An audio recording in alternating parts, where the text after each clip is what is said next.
qué? Porque hemos aceptado la matriz histórica, esto ya lo decía Barata en un libro famoso, que es Crítica al Derecho Penal y Criminología y Crítica al Derecho Penal, decía, nos estamos comprando una política criminal de arrastre histórico. Y además, como esto lo vemos normativamente y lo vemos en el Código Penal, creemos que, digamos, que la política criminal está fijada por el Código Penal, que es un error garrafal. Y luego, como tenemos una visión normativista de esto, de repente nos parece que, qué sé yo, que hay que tener delitos informáticos, que hay que tener esto, que hay que tener aquello, modas que van, y nadie finalmente se diseña político criminal. Esto es una de las condiciones de vacancia de ideas que influyen muy fuertemente en la eficacia del poder punitivo. Entonces, cuando después nos quejamos de que solamente metemos a los pobres en la cárcel, es porque en realidad nuestras organizaciones lo único que saben hacer es eso. Entonces, si lo único que saben hacer, van a hacer eso. Y dejamos que el arrastre histórico nos lleve adelante. Bien, hoy ya no queremos hacer eso. Hoy ya queremos tomar el control de la política criminal y para tomar el control de la política criminal hay que estudiar. Hay que estudiar. El otro día, por ejemplo, todos sabemos, la política criminal después tiene una prima hermana que es la política de seguridad, que están dando vueltas por ahí, como pasa en otras políticas. Y hay muchísimo material sobre esto. Por suerte ya se está avanzando, los ministerios públicos han avanzado y han creado unidades de política criminal, unidades de análisis del delito en toda América Latina, se está empezando a hacer eso, pero estamos en pañales. Hacia donde vamos es poder tener una comunidad técnico-académica de gente que sepa hacer política criminal o pueda acompañar el proceso decisorio político llenándolo de contenidos. Ahora, la primera pregunta que yo le tengo que hacer al análisis político criminal es, bueno, ¿cómo arranco? ¿Cómo identifico dentro del conjunto de acciones que hace el Estado aquellas que entran dentro de la órbita de la política criminal? Diciendo que, te vuelvo a decir, esto no puedo utilizar la palabra crimen, porque eso sería olvidarme ya de la mitad del proceso político criminal y comenzar ya con algo que ya está definido, cuando la definición de lo que es delito o no es parte del problema central de la política criminal. Para hacer eso, para poder dar este paso y empezar a preguntarle al Estado del conjunto de actividades que usted hace, la cual le vamos a llamar político criminal, nosotros hacemos un análisis, que es un análisis de macropolítica criminal, que arranca desde el concepto más básico que podemos tener nosotros y que nos es más útil. ¿Cuál es el concepto de donde nosotros arrancamos? ¿Cuál es nuestro concepto madre? No.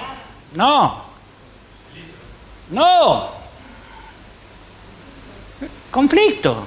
Nosotros arrancamos. ¿Dónde arrancan siempre? Arrancamos de conflicto. ¿Se puede arrancar más atrás? Sí, pero ya me tengo que ir hacia conceptos antropológicos. Arranquemos de conflicto, porque nuestro saber es un saber pragmático. Y ya bastante para atrás vamos y arrancamos de conflicto. Sea lo que sea la política criminal, es algo que nosotros hacemos respecto del conflicto. Entonces, el análisis político criminal tiene que partir de esto. La sociedad conflictiva. Ojo que el concepto de sociedad conflictiva ya es una construcción compleja, pero respecto al cual tengo un bagaje de estudios importante. Un bagaje de estudios que tienen que ver con la teoría social que viene estudiando la sociedad de conflictos. Con una advertencia, que es la advertencia que nos hace Dahrendorf, y buena parte de la teoría del conflicto, que tiene que ser determinante en esto, y por eso hay que estudiar, ustedes tienen que estudiar mucha teoría del conflicto, tienen que estudiar libros de análisis del conflicto. El que dije, Ralph Dahrendorf. Hay que estudiar esto, ¿no? Nosotros, ¿qué íbamos a hacer? ¿Qué nos habíamos comprometido a hacer? ¿Profesionales de él? ¿Y qué es lo que estudia, lo primero que estudia un profesional del conflicto? El conflicto. Teoría del conflicto, el análisis del conflicto social, la sociología del conflicto, hay que estudiar esto. Y si además logran conocer el conflicto de sus ciudades, mejor todavía. Pero Dahrendorf nos dice, ojo con el análisis del conflicto, que ellos forma parte de las sociologías conflictivistas, porque acá hay un problema, y es esto que buena parte de la sociología, dice él, de la teoría social, tiene una visión negativa del conflicto. Una visión negativa del conflicto. El conflicto se lo ve como desorden, desviación, caos. Esto que decíamos en broma, que cuando una mirada de este tipo, la visión negativa del conflicto, llega al nivel del lenguaje ordinario y usamos la palabra conflictivo como insulto, quiere decir que hay mucha historia atrás. Eso nos va a advertir Dahrendorf, y hay toda una corriente que estudia esto. ¿Qué es lo que está atrás de todo esto? Y lo que está atrás de todo esto, va a decir Dahrendorf, es la historia del paradigma del orden. Que también lo podemos estudiar. La historia del paradigma del orden es una mirada muy fuerte, muy profunda, la mirada más profunda posiblemente que tengamos en la configuración de la sociedad, que lo que dice es, bueno, este conflicto es una situación de anomalía frente al ideal que debería ser una situación de orden, en la cual el conflicto ya no va a existir. Bueno, es parte de la tradición. Lo primero que va a decir Dahrendorf dice, olvídense esto de que el conflicto no va a existir, pues siempre va a haber conflictividad. Eso es él dice, es una especie de mirada desde la utopía, pero la teoría social no tiene que mirar la utopía. Claro, el comunismo, el reino de los cielos, son sociedades sin conflicto porque vos estás expresando un valor ahí, por eso no tiene valor explicativo en términos de la teoría social. La teoría social debe partir, y nosotros como profesionales del conflicto partimos de la idea de que el conflicto va a estar siempre. Pero si va a estar siempre, no puede ser que cumpla funciones negativas nada más y sea un fenómeno negativo. No es una especie de derivación de la idea de que el hombre es malo y de que el mal va a estar siempre en el mundo. Eso es lo que nos ha hecho creer lo que llamamos el paradigma del orden. El paradigma del orden, y esto es muy importante para el desarrollo de análisis político-criminal, que me dice, bueno, la sociedad funcionaría bien si acá seguimos un orden. ¿Qué puede ser el orden? El orden natural, es decir, si la sociedad se acomoda al orden de la naturaleza, la sociedad se armoniza, estaría bien y no tendríamos conflictos. Los que inventan eso son los griegos, romanos, ya estamos hablando de los griegos hace 2500 años. Pero en este modelo que tenían los griegos del orden de la naturaleza, mujeres, niños, bueyes, vacas eran lo mismo. Entonces evidentemente había algo extraño, que el orden de la naturaleza dijera que las mujeres eran iguales que los bueyes, ¿no? O que los niños o que los esclavos. Esto después, voy a ir muy rápido porque no me interesa detenerme acá. Esto va a cambiar después y va a aparecer lo que llamamos el orden teologal. Es decir, la sociedad va a funcionar bien si nos adecuamos a lo que Dios ha pensado sobre la sociedad, que de paso coincide con la naturaleza. Resulta que Dios había pensado que si nacías en una familia eras rey, en otra eras vizconde, en otra eras siervo, en otra eras esclavo. Es raro que Dios esté pensando así. Y además las mujeres no tenían alma, así que Dios ni siquiera pensaba en ellas. Trucos. En la Edad Media había esas discusiones, no todos. ¿Sí? No decimos esta mujer es desalmada. Los boleros dicen así. El tango. Bueno, pero el orden teologal vos te das cuenta hay truco. Después decís, bueno, por fin llegó Kant y la Ilustración, que rompió con todo esto. Y dijo, no, el orden de la sociedad proviene del orden de la racionalidad del ser humano y de su mente racional, y eso es lo que nos va a permitir construir una sociedad civilizada. Y también nos permite identificar que hay unos negritos que viven en África que no saben esto de la sociedad civilizada, entonces vamos ahí, los ayudamos a civilizarse y nos pagan con unos vidrecitos que tienen que no saben para qué sirven. Todo el orden colonial que dura hasta 1975, está fundado sobre civilización y barbarie. ¿O no? Por supuesto, las mujeres en todo esto siempre pierden. ¿Por qué? Siempre pierden porque tampoco en el orden racional la mujer razona menos. la mujer es el orden de las emociones. Estoy diciendo cosas que los dicen los autores. Yo les tendría que traer las páginas sobre los estándares probatorios del testimonio de mujeres escritas por François Worf en 1930 para que vieran cómo la mujer es el orden de las emociones y no de la racionalidad. Por lo tanto, pueden ser buenos testigos de qué música se tocaba o qué vestidos había, pero no entienden el resto de las cosas. Así. Sick. Así que el orden racional tampoco, truco. Y hoy día también te dicen, no, el orden no es el orden, es el orden democrático. Entonces allá hay unos tipos raros que sin duda cometen tropelías enormes, entonces vamos, desembarcamos, los invadimos, llamamos a unas empresas para que organicen la democracia y de paso nos pagan con un líquido negro que tienen. ¿Está ocurriendo hoy o no? Es el orden democrático. Es que el paradigma del orden no funciona. El paradigma del orden es truco. ¿Cuál es el truco? El truco es que la sociedad ordenada en realidad siempre es un grupo de personas que dicen lo que el orden es. Los europeos, los jóvenes guerreros griegos, los sacerdotes cristianos, los países desarrollados. El paradigma del orden no sirve, es lo que hay que romper. Ustedes me dirán, tenemos que romper eso. El paradigma del orden tenemos que romperlo.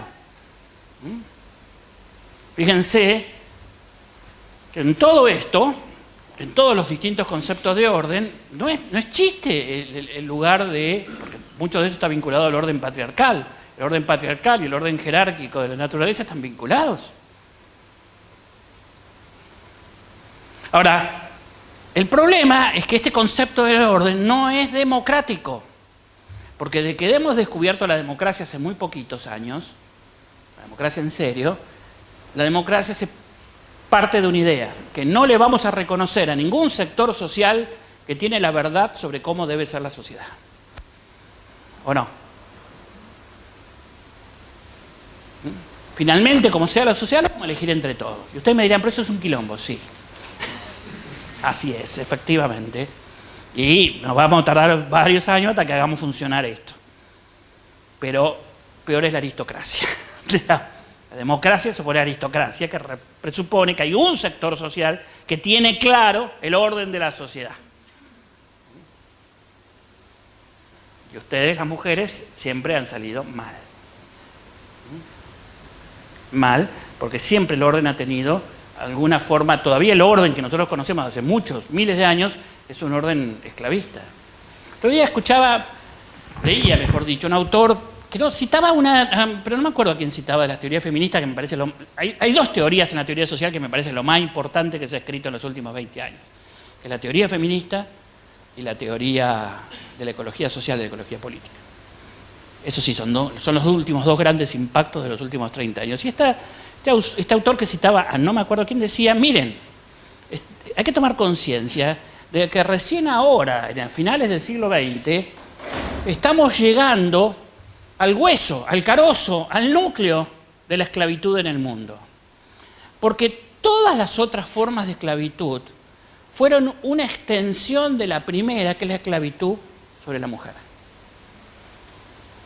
Porque se esclavizó a la mujer y después se dijo, pero aquellos de la tribu tal son también débiles como las mujeres, entonces esclavicémoslos.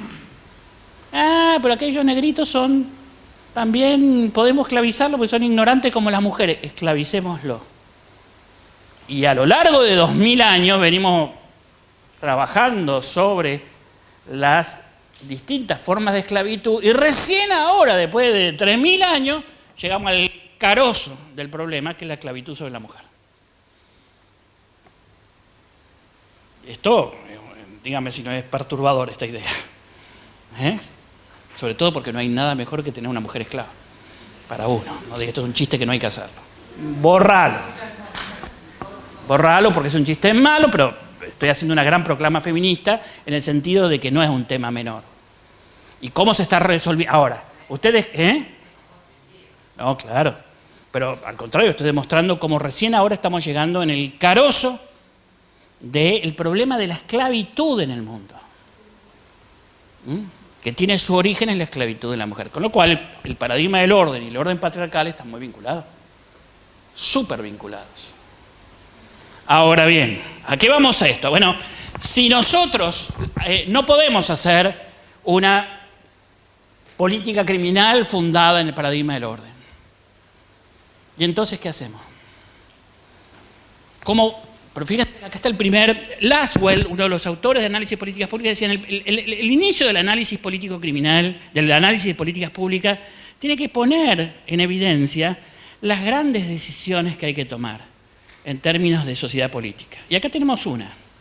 Nosotros tenemos que construir un tipo de política criminal, de política pública, que no esté afincada en el paradigma del orden. ¿Y entonces qué hacemos? ¿Qué pasa? La pregunta que digo entonces, ¿qué pasa si yo dejo la conflictividad librada a su propia suerte?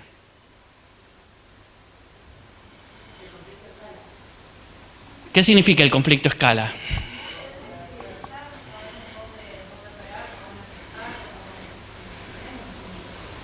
¿Pero qué pasa? ¿Qué pasa? Ella dice conflicto escala. ¿Qué significa el conflicto escala? No, el caos no. El caos es un mito de la sociedad. ¿Qué pasa? Si vos dejás el conflicto librado a su propia suerte, ¿quién gana en cada conflicto? El más fuerte.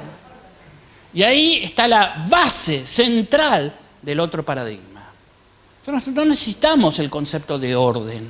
Lo que necesitamos es el concepto de que vamos a intervenir en la conflictividad para que no se instale el principio de que gane el más fuerte y la violencia.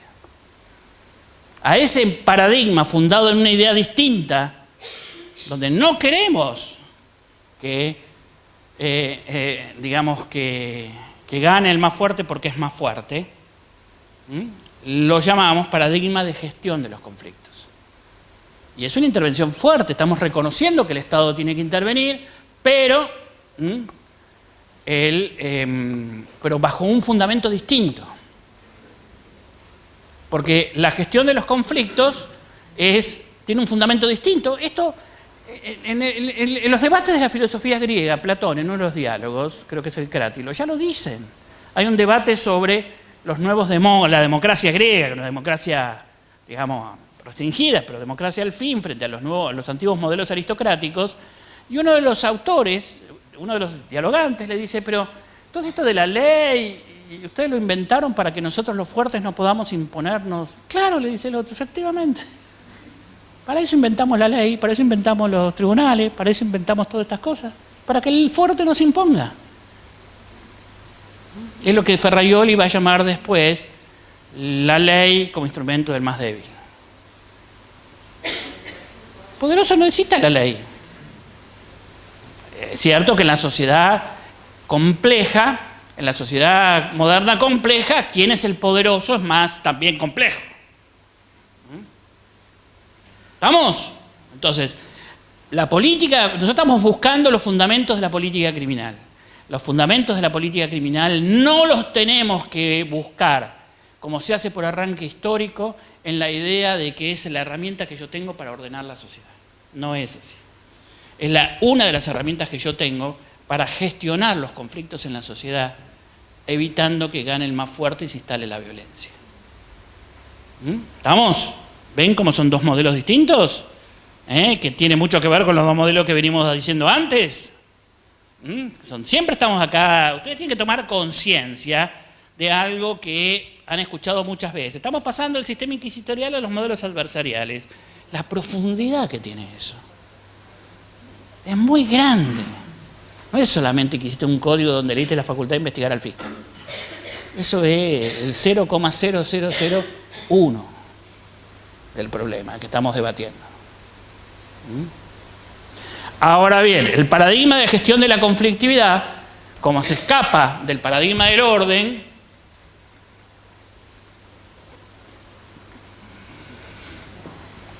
tiene que asumir otra cosa, que habíamos dicho, que el conflicto, bajo el paradigma del orden, el conflicto es siempre negativo. Pues el orden es una sociedad sin conflictos, donde cada uno hace lo que tiene que hacer. En cambio, en el paradigma de gestión de conflictos, no. Habrá efectos negativos o efectos positivos del conflicto. La teoría del conflicto como autores como Couser, Rex y otros más, empezó a estudiar lo que se llaman funciones positivas del conflicto. Si no fuera por la conflictividad, la sociedad no ganaría, no tendríamos grandes bienes públicos, bienes colectivos que hoy consideramos esenciales. ¿Ustedes creen que el voto de las mujeres se consiguió pacíficamente? Vaya a ver la vida de las sufragistas hasta el año 30, 40. Las dijeron inmorales, cosas, las metieron presas, ¿o no? ¿Necesitábamos esa conflictividad o no? La conflictividad sobre los derechos humanos de los años 60, le estoy poniendo cosas desde ahora, digamos. ¿La necesitábamos o no? Grandes conflictividades hoy. Entonces la pregunta es, si apenas unos añitos atrás, grandes conflictividades a los cuales le volcábamos todo el peso de las herramientas violentas, terminaron siendo grandes constructores de bienes colectivos que hoy los apreciamos, ¿no es razonable pensar que eso esté ocurriendo en el presente también? ¿Qué conflictividades están ocurriendo que hoy están cumpliendo funciones positivas? El paradigma de gestión de los conflictos me obliga a mirar de un modo totalmente distinto el problema y mirar lo positivo y lo negativo de cada de los conflictos y tener una mirada mucho más inteligente del conflicto. Hoy, por ejemplo, estamos metiendo presos y volcándole cosas a la gente gracias a las cuales dentro de 40 años nuestros hijos o nietos van a poder seguir tomando agua pura. Entonces, vamos a decir, y hoy no tengo ningún problema en meterlos presos porque cortan la ruta o porque dicen esto o porque hacen las asambleas antimineras, ¿o no? Está pasando hoy en frente a cara. ¿Qué diferencia hay esto con la sufragista de hace 40 años?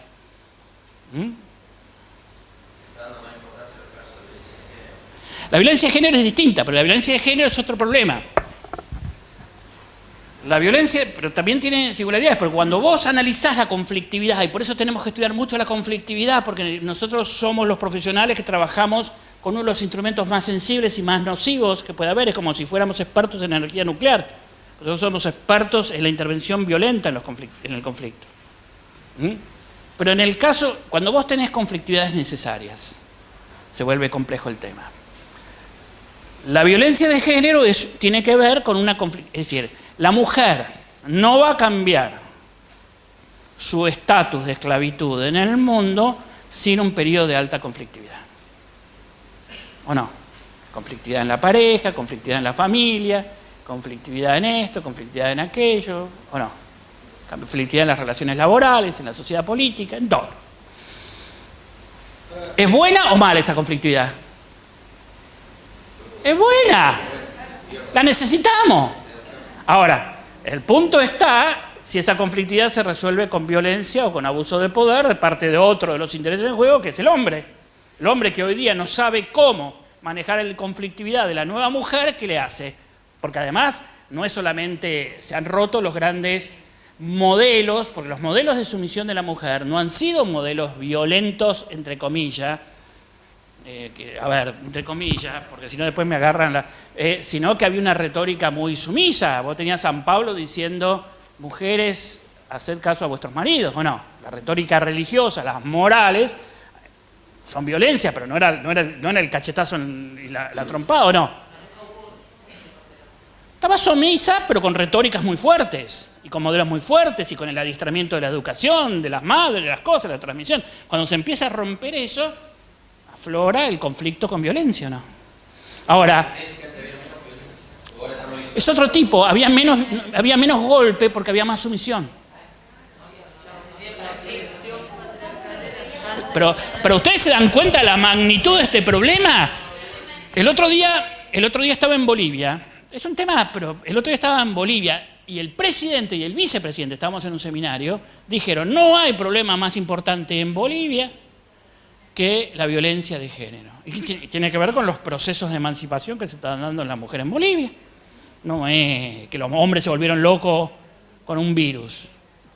Ahora, fíjense la dificultad y el ingenio que hay que ponerle esto, y la sabiduría y el conocimiento que hay que ponerlo esto, porque es una transición necesaria.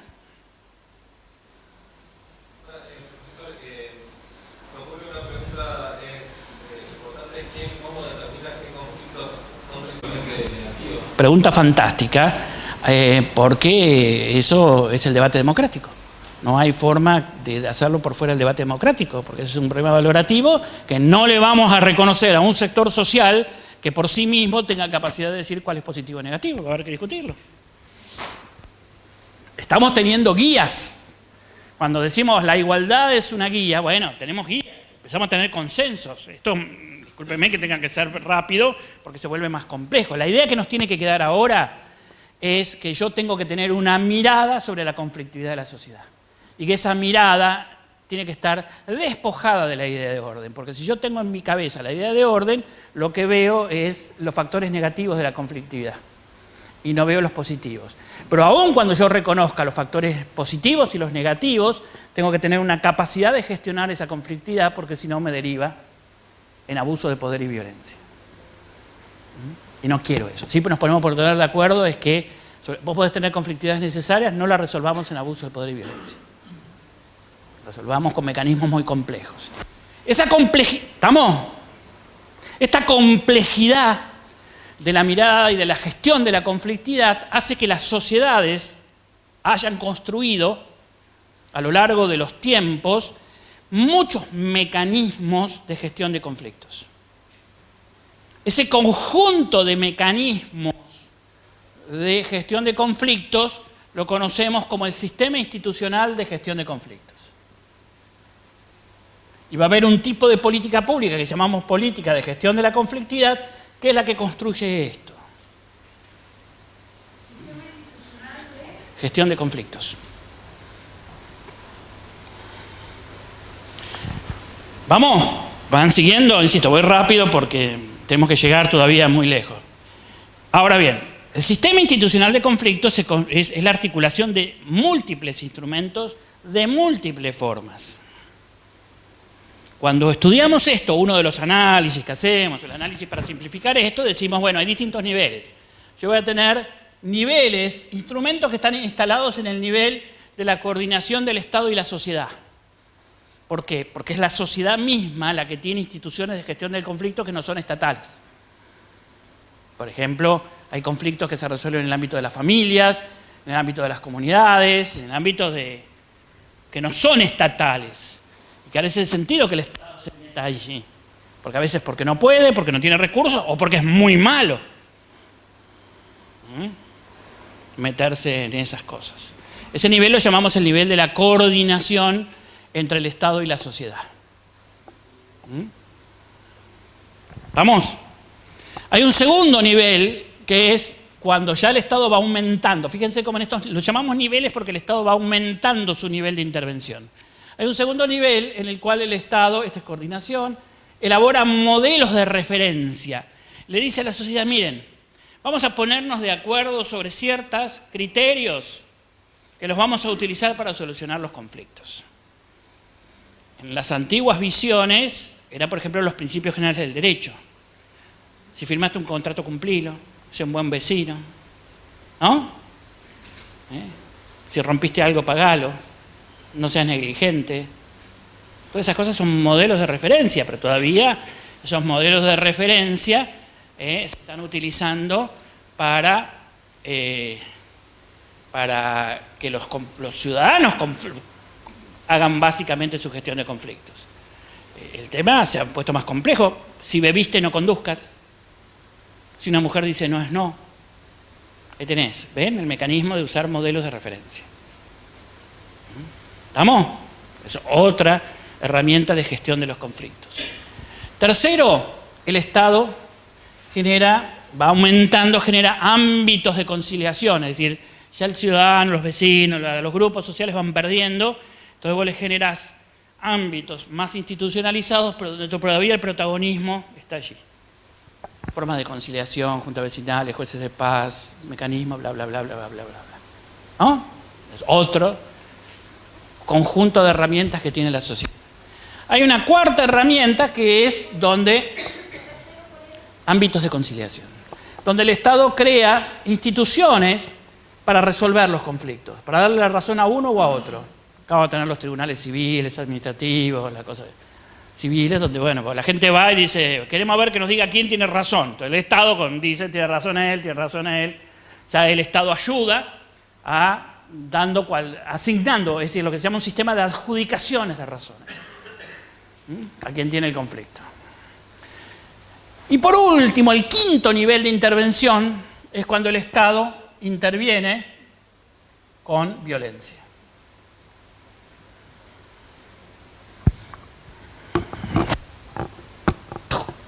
Usa sus instrumentos violentos para intervenir en el conflicto.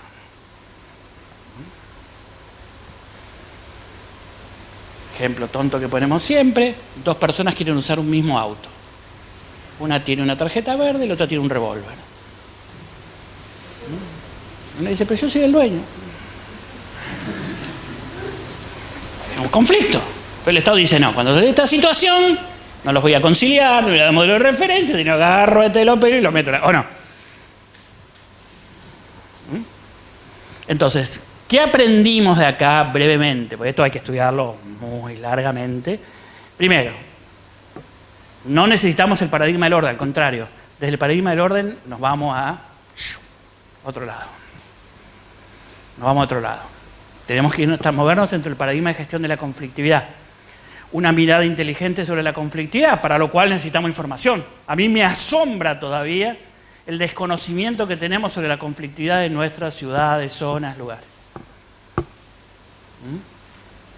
En tercer lugar, que esta gestión de la conflictividad inteligente, que está tratando de evitar el abuso de poder y la violencia como un fin social, y evitar la violencia es un gran fin social, la pacificación de la sociedad, no desconoce la existencia de los conflictos, sino que le está diciendo gestionémoslos sin violencia. Esto se hace mediante un conjunto de herramientas que tiene la sociedad, que están articuladas o deben ser vistas como un sistema, porque todas están interrelacionadas en lo que llamamos sistema institucional de gestión de conflictos. Conjunto de herramientas que tiene la sociedad para lograr la convivencia pacífica en la gestión de los conflictos. Dentro de ese sistema hay un nivel que es cuando le reservamos al Estado la intervención en el conflicto con sus herramientas violentas, básicamente la cárcel. Entonces, la conclusión que uno saca de todo esto es: la política criminal es el sector de las políticas de gestión de la conflictividad que utiliza, que administra, que usa una de las herramientas que se usan en el sistema institucional de gestión de conflictos, que es el uso de los instrumentos violentos. La política criminal, entonces, va a ser la política pública que organiza el uso de los instrumentos violentos del Estado, sabiendo que es parte de la política de gestión de la conflictividad, y esos instrumentos violentos están en el marco del sistema institucional de gestión de conflictos.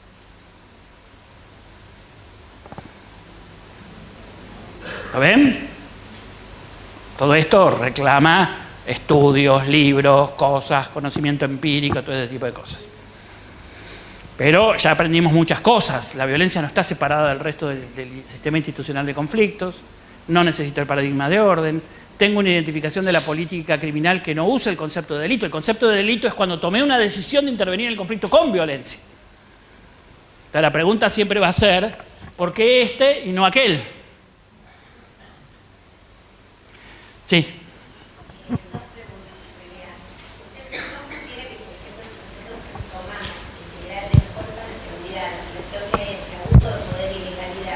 Sí. ¿Implica un cambio conceptual muy profundo?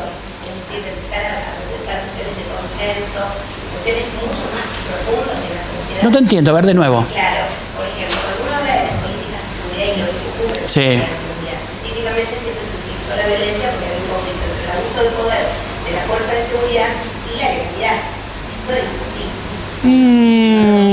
No siempre, porque la política de seguridad es muy compleja. La política de seguridad es una política que utiliza los instrumentos violentos, pero bajo una modalidad distinta, que no es el castigo, sino la acción directa, pero también ha utilizado muchos de estos otros mecanismos. No se olviden que uno de los problemas que estamos pagando es que la policía durante mucho tiempo era el ámbito central de conciliación y después desapareció, y ahora estamos tratando de reconstruirlo. Está bien, pero que para pensar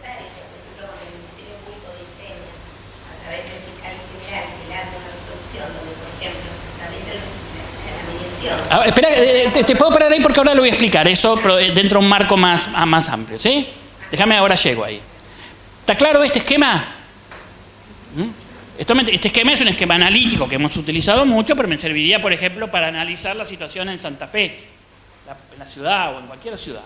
Yo tendría que tener la capacidad de ver el sistema institucional de conflictos en su propia, en su totalidad. Y además de acá me sale un principio que es central, porque ¿cuál era mi objetivo? Generar un sistema institucional de gestión de conflictos para evitar el abuso de poder y la violencia. Claro. Entonces, ¿puedo evitar el abuso de poder y la violencia con violencia y con el instrumento que en la historia ha tenido más abuso de poder? Sí se puede. ¿Se puede apagar el fuego con fuego? Sí se puede. Contra fuego, las cosas se puede, pero una cosa es usar la técnica de apagar fuego contra fuego y otra cosa es que un bombero tonto te arme 2 incendios. Claro que se puede. Pero cualquiera te diría que si vos querés contribuir eficazmente a construir una sociedad sin violencia y abuso de poder, esto lo tenés que utilizar poco y bien. Ese es el principio de última ratio. El principio de ratio no es una garantía. El principio de una ratio es una regla técnica política de la propia política criminal, que te está diciendo, si el objetivo es construir una sociedad sin violencia y abuso de poder, si vas a utilizar la violencia y además con un historial largo de abuso de poder, vamos a pensar bien cómo lo usamos. Vamos a apagar, si vos tenés un incendio a veces, viendo el viento, viendo esto, viendo aquello, tenés que hacer chocar un incendio con otro. Si no, no se apaga nunca. Bueno, eso es lo que hacemos con los instrumentos violentos. Pero esto reclama precisión, economía, ¿o no? ¿Vamos? De acá sale el predominio de los otros instrumentos y el principio de última ratio. Sigo. Pero falta... ¿Vamos siguiendo el razonamiento? Pero ¿cuál es el problema que tenemos? El problema que tenemos, que es uno de los problemas a mi juicio más graves que tenemos hoy día en la justicia penal, es que por una serie de razones que tienen que ver con la debilidad de la democracia, por una falta de visión, por descuido institucional, muchas razones, el conjunto de instrumentos que tenemos están debilitados o no existen. Por ejemplo, vos tenés momentos en los que la sociedad pierde capacidad de gestión de conflictos, o el modo como lo hacía ya era inadmisible. Hoy la sociedad perdió la capacidad de resolver los conflictos adentro de la familia. ¿Por qué? Porque está redefinido, pero no solamente porque la gente se volvió tonta o se debilitó el orden y la moral, cosas. ¿Por qué?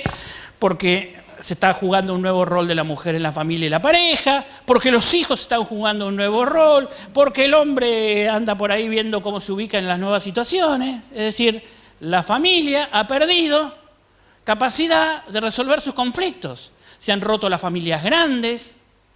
La idea de la familia, esto se lo explica mucho Levi-Strauss, la familia mononuclear de hombre, mujer y 2 hijos. Es un invento de hace 40, 50 años. La familia siempre fue la familia extensa.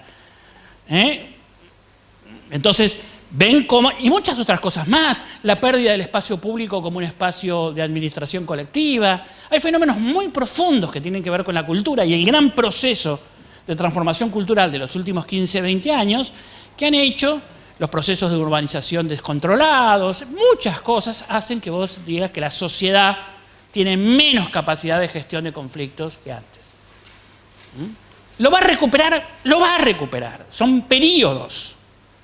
Pero va a pasar tiempo y no está mal porque ninguno quisiéramos volver a un modelo de familia jerarquizada, ¿o no? Patriarcal, no. Ahora, tenemos que ir a otro modelo de gestión de conflictos que la sociedad hoy no lo tiene.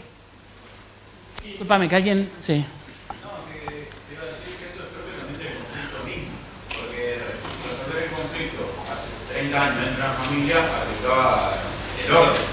Por eso, ha mutado, esto es lo que se llama, en sentido más propio, situaciones de anomia. Situaciones de anomia es cuando la sociedad pierde capacidad de resolver el conflicto, no tiene que ver con la ley formal. Bueno, entonces tenemos, ven, en el nivel 1 ya tenemos un problema. En el nivel 2, los modelos de referencia se han roto. Se han roto porque, por ejemplo, si vos veías antiguamente lo que se llamaba la cultura de la legalidad, era un sistema de reglas claras. Hoy la legislación no te da modelos claros de lo que hay que hacer y lo que no hay que hacer. Cuando Napoleón, ejemplo básico de los predominios de la cultura de la legalidad, de construir modelos de referencia a través de la ley, que es un mecanismo nada más, cuando él decía, no me lo interpreten, pues ya está, esto lo entiende todo el mundo. Cuando Rousseau o Montesquieu decían esto es para que lo entienda la gente del pueblo, el padre de familia, abajo de un roble aplique la ley, se entiende. Hoy nadie entiende lo que la ley dice. La ley se ha vuelto una cosa administrativa llena de retruécanos, trampas, cosas que ni siquiera los abogados entendemos claro ni sabemos cuál es el principio claro. ¿No? Los grandes principios de responsabilidad civil han mutado, pero no tienen base cultural. Ese es el problema del Código Civil. Tenemos un Código Civil que ni siquiera los abogados estamos terminando de leerlo, cuando el Código Civil debía dar los grandes principios de manejo de la sociedad, de las relaciones de vecindad, de las relaciones de familia, los grandes principios. Y si vos ves, hay una diferencia porque es un código academicista. Tiene cosas muy buenas, pero es más academicista. A pesar de que tiene buenas cosas en familia, buenas cosas en esto. Grandes cuestiones. ¿Vos sos responsable si sos negligente o simplemente el que rompe paga? Como los chinos. ¿Cuál es el principio? ¿Ven? Pero la sociedad perdió. Si a eso le sumás la emergencia de los del gran factor de construcción de modelos de referencia, que son los medios de comunicación, que te transmiten cualquier cosa, ¿o no?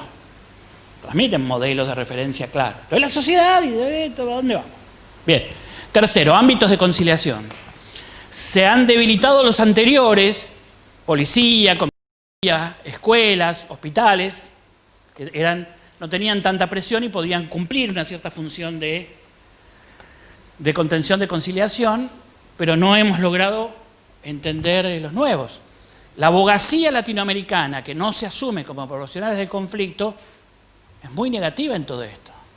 Pues nosotros hemos puesto la retranca a todos los medios de conciliación, de mediación, lo convertimos en un acta, hemos destrozado los jueces de paz. ¿O no? Si vos tenés un carpintero que no te cumple tu contrato, ¿dónde te vas a quejar? Vieron que los carpinteros nunca cumplen. Siempre digo, no sé por qué Cristo era carpintero. Porque no hay forma que un carpintero te cumpla cosas a tiempo. Le tengo toda la ropa tirada. No, no hay forma. Y además tienen este truco de que te piden plata para la madera. Con lo cual, le diste la plata para la madera. Bueno, ¿dónde te vas a quejar? ¿Que vas a hacer una demanda? No. Los tribunales civiles, administrativos.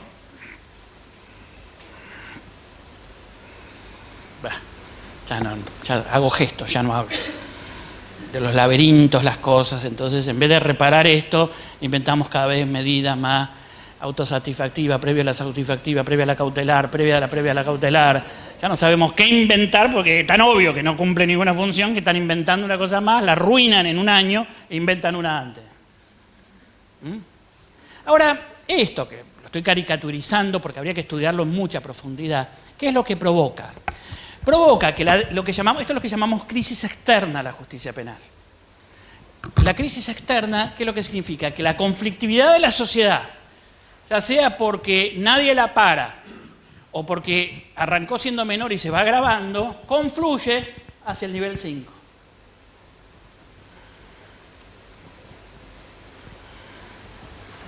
Y esto provoca lo que llamamos sobrecarga endémica de la justicia penal, que no es un fenómeno de muchos casos, de litigiosidad de categorías antiguas. Es un problema de debilidad del sistema general.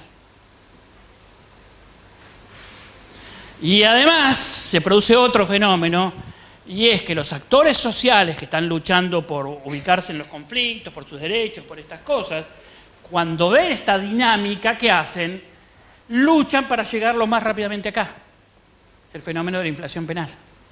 Las feministas quieren llegar acá, los ambientalistas quieren llegar acá, los defensores de los galgos quieren llegar acá, todo el mundo quiere llegar acá, ¿o no? O por lo menos acá no produce nada, pero ve a un policía, ve a un fiscal, ve algo y es la frontera, si no ya te caes de la sociedad. Te caes de acá y empieza la autodefensa, ojo. Ya volvemos a que gane el más fuerte, digamos. Es la frontera. Están en la frontera y se quedan en la frontera porque tenemos todavía una sociedad relativamente pacífica. El punto, ¿reconocen este fenómeno o no?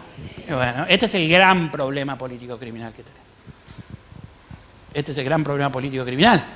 Porque si en condiciones de un alto nivel de contención del sistema institucional de gestión de conflictos, la justicia, los instrumentos violentos son los menos idóneos, en estas condiciones es crear otro fuego. Otro fuego. Después de esto viene, porque lo estamos viendo, la violencia va creciendo en nuestra sociedad. Entonces, ustedes me dirán, ¿qué hacemos con esto? Profesionales del conflicto. Tenemos que solucionar esto, ¿qué hacemos? ¿Lo ven? Esto hay que estudiarlo más, hay que circunstanciarlo, hay que ponerle números, hay que ponerle mucho seso. Nosotros lo venimos, lo estamos estudiando, bla, bla, bla, bla, bla, pero...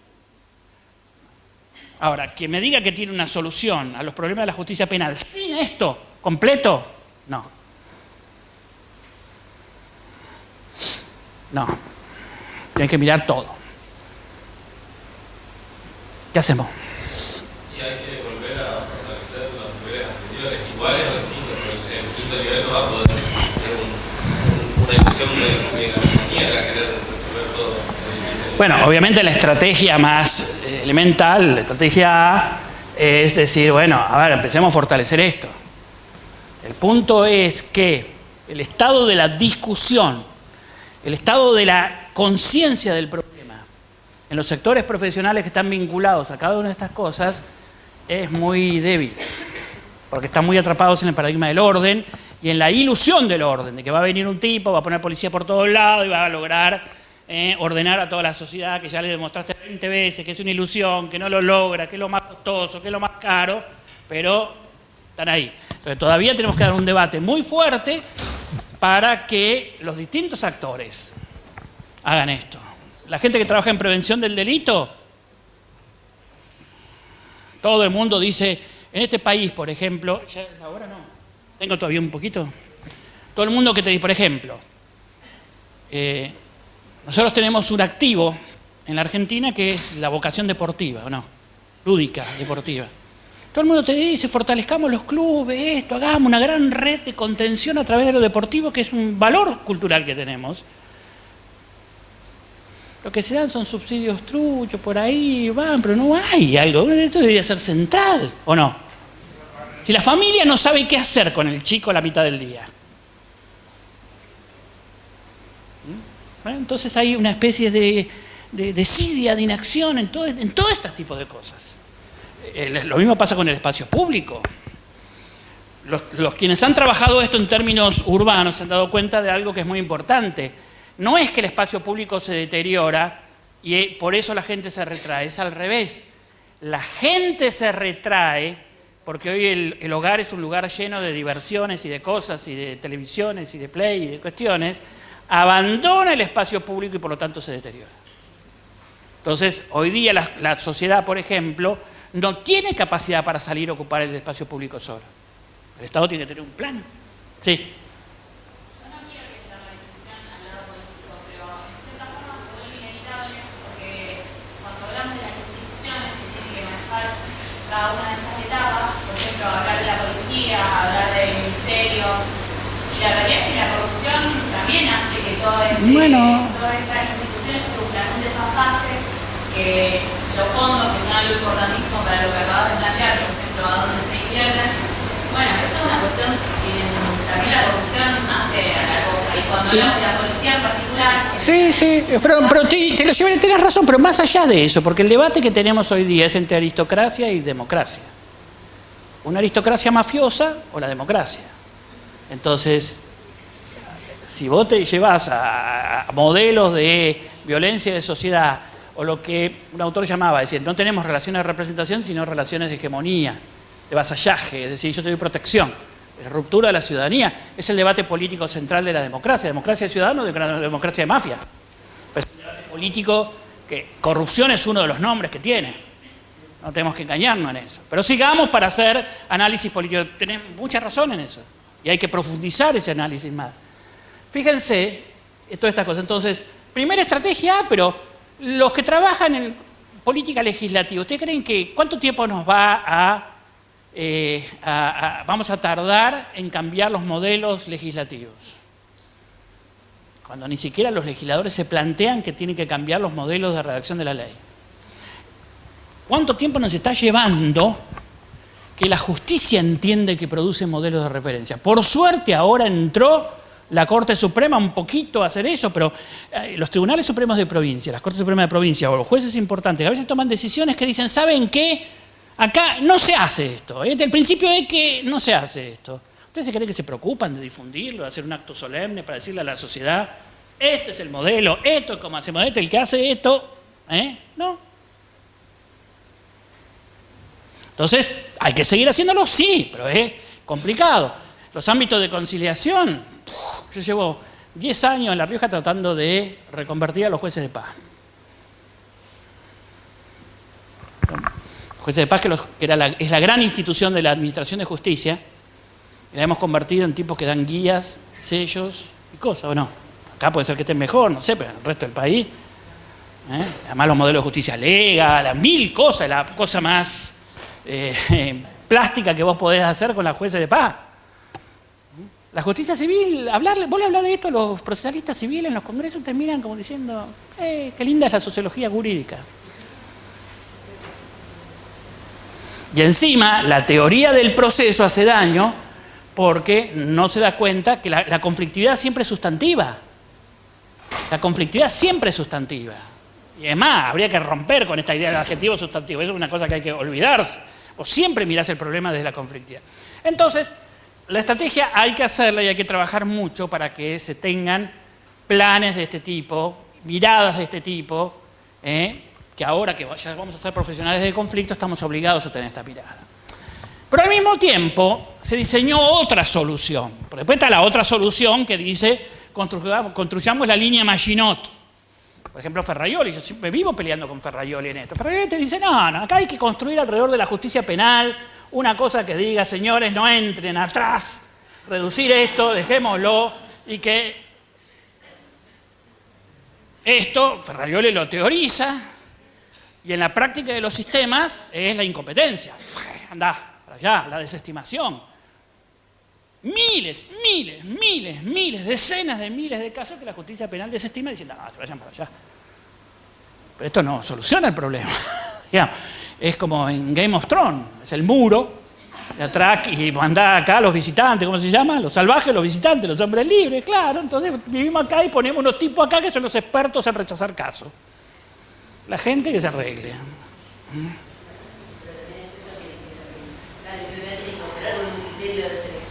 Está bien, pero es un criterio de selección de casos que lo estamos mutando hoy día porque si no, no resolvemos esto, porque lo que hacemos, vos mandás 1000 casos para acá, la presión vuelve más fuerte todavía. Y un día, que es lo que aprendemos de Game of Thrones, un día se viene la noche, se viene el invierno más largo y viene el ejército de los visitantes estos. Y bueno. Entonces, ¿cuál es la estrategia que hemos tomado y que es central en todo esto? Es lo que llamamos la estrategia de relocalización. La estrategia de relocalización. Ay, Dios. Tan lindo todo esto, pero bueno. ¿Qué es la estrategia de relocalización? Vamos a hacer un efecto de zoom. Vamos a ver, estamos en el nivel 5. Acá me están llegando casos por todos lados. Están desesperados los fiscales, miles de casos. Tengo 2000, tengo 3000, no puedo más, vienen más, y vienen más, dicen.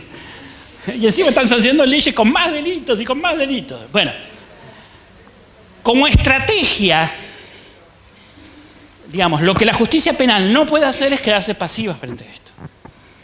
Entonces te anula y el volumen, la sobrecarga endémica, aumenta la selectividad malaria. Entonces, y la selectividad tradicional, de decir, bueno, yo me ocupo del 20% del reto que la gente deslegitima, consciente del proceso de reforma en América Latina, y ustedes lo tienen fuertemente. Se le dan a la justicia penal lo que llamamos mecanismos relocalizadores, para hacer un flujo de esta manera.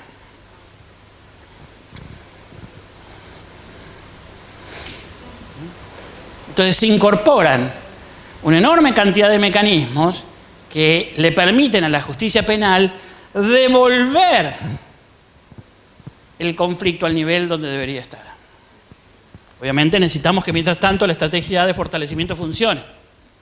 Si ustedes, esto gira alrededor de 3 grandes conjuntos, ¿no?, de ventanas que hay, que son principio de oportunidad, reparación, conciliación, suspensión a prueba.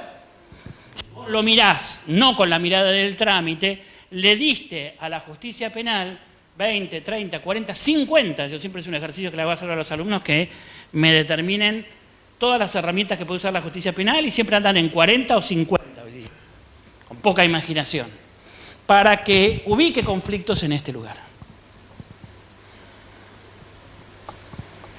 Entonces, te están llegando muchos casos de homicidios culposos que deberían ser resueltos, lo volvés acá. Los franceses lo hicieron, la ley Badinter. La ley Badinter, ellos hicieron esto: conciliación obligatoria en todos los casos culposos, citación directa a la aseguradora, penalización a la aseguradora que no aceptaba una oferta razonable. A los 5 años no tenían más caso en penal. Y muchas otras cosas, y vas reservando y vas haciendo esto. ¿Entienden cómo es el mecanismo? ¿Tenés problemas con los muchachos que no saben hacer cosas? Usá la suspensión a prueba y la mandás para otro lado. Ahora, esta estrategia no hay forma de hacérsela entender a los fiscales. El próximo método pedagógico que yo voy a usar es el taladro. ¡Shum! Que ahora sí le entra en la cabeza. No hay forma de hacérsela entender a los fiscales. Porque vos podés sacar volúmenes importantes, pero tenés que organizarse de otra manera.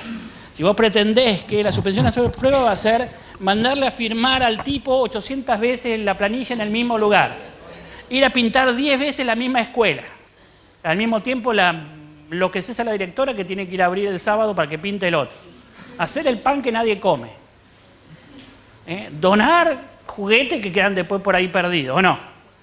Todo es una cosa trucha, hecha así nomás, sin ningún tipo de vocación.